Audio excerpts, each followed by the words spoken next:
আজকে খাওয়ার জন্য বানিয়ে ফেললাম দুপুরে গরম গরম ঝাল ঝাল সুজির হালুয়া। নমস্কার বন্ধুরা, কেমন আছো বন্ধুরা? আশা করি সবাই ভালো আছো, আমিও খুব ভালো আছি। আজকে দুপুরে ভাত খেতে ইচ্ছে করছিল না বলে তাই বানিয়ে ফেলেছি সুজির হালুয়া ঝাল ঝাল করে। বাড়িতে তেমন কেউ ছিল না, দাদা বৌদিরা একটু বাপের বাড়ি গিয়েছিল, দাদা বৌদি বাপের বাড়িতে কি দরকারে গিয়েছিল। বাড়িতে আমি ছিলাম, মা ছিলাম আর ঠাম্মা ছিল। মা বললো কি করবি কর। তা এক প্যাকেট সুজি এনেছিলাম, এনে একটু ঝাল ঝাল সুজি হালুয়া খাওয়ার ইচ্ছে হচ্ছিল তাই বানিয়ে ফেললাম। বাদামটা আগেই ভেজে নিয়েছিলাম, সেটা ভিডিও করতে আমার অতটা মনে ছিল না। তারপরে সুজিটাকে একটু হালকা করে ভেজে নিচ্ছি। সুজিটা ভাজা হয়ে গেলে একটু কড়াই ঘি দিয়ে দেব। ঘি দিয়ে তারপরে একটু গোটা মশলা দিয়ে দেবো। এই গরমে তো ভাত খেতেও তেমন ভালো লাগছিল না, খুব সুন্দর খেতে হয়েছিল সুজির হালুয়াটা ঝাল ঝাল। মা বলছিল এক প্যাকেট এনেছি, এক প্যাকেটে হবে সবার, তাই বলছিলাম হয়ে যাবে। তারপর গোটা মশলাগুলো দিয়ে দিলাম। গোটা মশলাগুলো দিয়ে দেওয়ার পর ভালো করে একটু ভাজলাম। তারপরে দিয়ে দেবো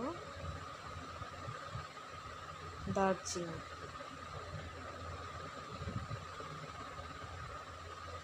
তারপর আলুগুলোকে একটু ভাজা ভাজা করে নেবো। আলুগুলোকে ভাজা ভাজা করে নেওয়ার পরে আলুগুলোকে ঝটকনা লাল লাল করে একটু ভাজতে হবে। আলুগুলোকে লাল লাল করে ভেজে নেওয়ার পর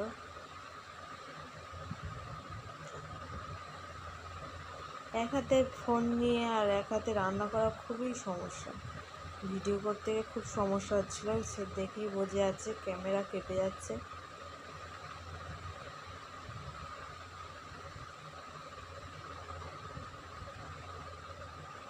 তারপর আলুগুলোকে ভালো করে ভাজতে হবে লাল লাল করে, না হলে একদমই ভালো লাগবে না। সস দিয়ে খেতে দারুণ লেগেছে। গ্যাসটা একটু জোরে দিয়ে দিলাম, আস্তে দেওয়া ছিল, আমার একদম খেয়ালই ছিল না।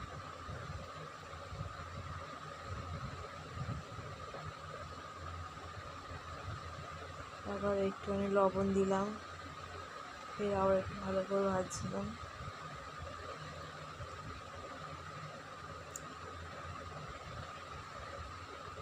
আর আমি তো গরমে পুরো স্নান হয়ে যাচ্ছিলাম। তারপরে দিয়ে দিলাম টমেটো কুচি, তারপরে আর একটু লবণ দিলাম, তারপর দিলাম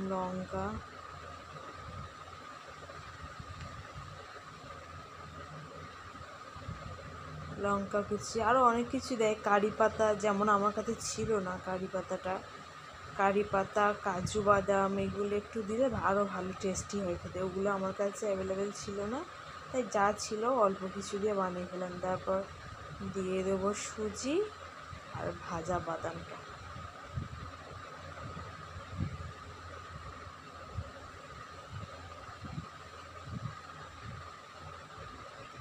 এক হাতে ফোন নিয়ে আর এক হাতে রান্না করা খুবই সমস্যা।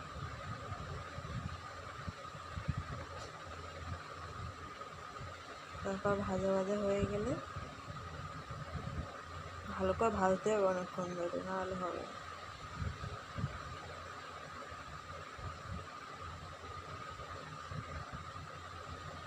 খুব সুন্দর করে আস্তে আস্তে ভাজতে হবে, নাহলে কড়ার গায়ে বসে যাবে।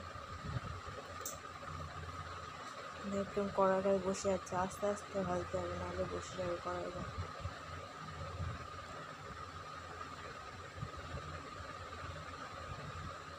তারপর অল্প অল্প করে একটু জল দিতে হবে, যাতে সুজিটা একটু সিদ্ধ মতো হয়।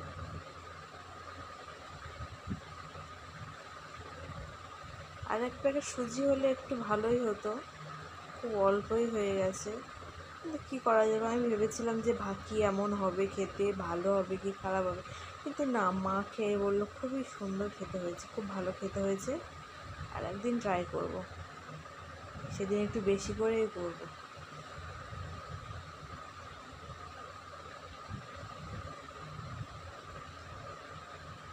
সুজিগুলো একটু ভালো করে ভাজতে হবে। একটু জল জল জল দিতে হবে যাতে সুজিগুলো সিদ্ধ হয় ভালো করে।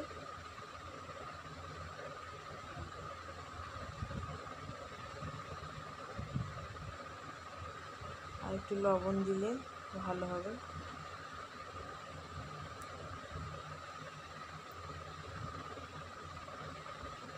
আর একটু জল দিয়ে দিলাম যাতে ভালো করে সিদ্ধ হয়।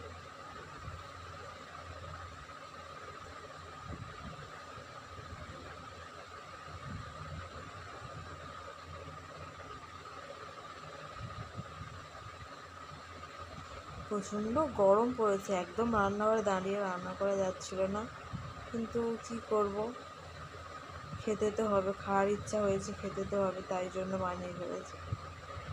বাবা বাড়ি ছিল না, আমরা তিনজনেই ছিলাম। মা বললো রান্না করতে হবে না, রান্না করতে ভালো লাগছে না, তবে সুজির হালুয়াই করে খাওয়া। আমি ঠাম্মা আর মা বাক করে খেলাম ঝাল ঝাল সুজির হালুয়া। এমনি মিষ্টি সুজি আমার অতটা খেতে ভালো লাগে না, সুজি বলো পায়েস বলো আমার অতটা ভালো লাগে না, ঝাল ঝাল হলে ঠিক আছে। সুজি আমি একদমই খাই না বললেই চলে, মিষ্টি সুজি। ঝাল ঝাল করে বানিয়ে ফেলেছি, তাই যে যতক্ষণ না ঝরঝরে মতো হবে ততক্ষণ নাড়তেই থাকবো।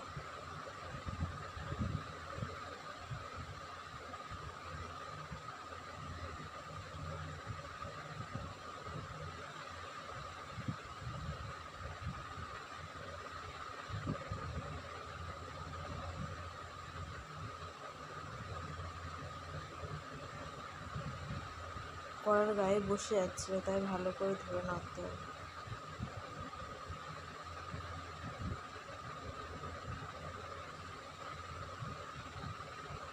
কড়ার গায়ে খেলিয়ে দিচ্ছিলাম, এটা ভালো করে চারধারটা ভালো করে ভাজা হয়।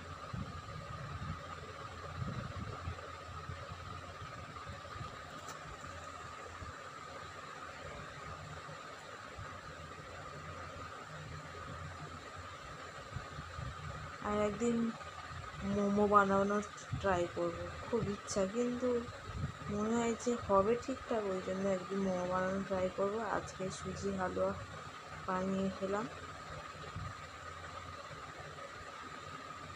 তারপর একটু লেবুর রস দিলাম,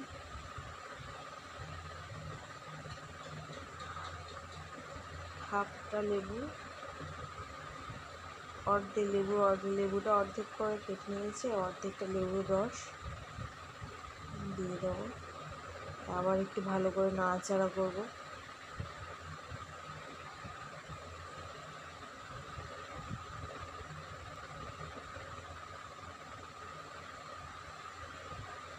একটু কারি পাতা কাজু হলে আরও টেস্টি হতো, কিন্তু ওগুলো আমার কাছে ছিল না বলে আর দেওয়া হয়নি।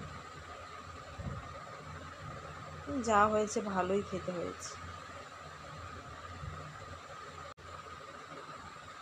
ভিডিওটা এই পর্যন্ত ছিল, টাটা বাই।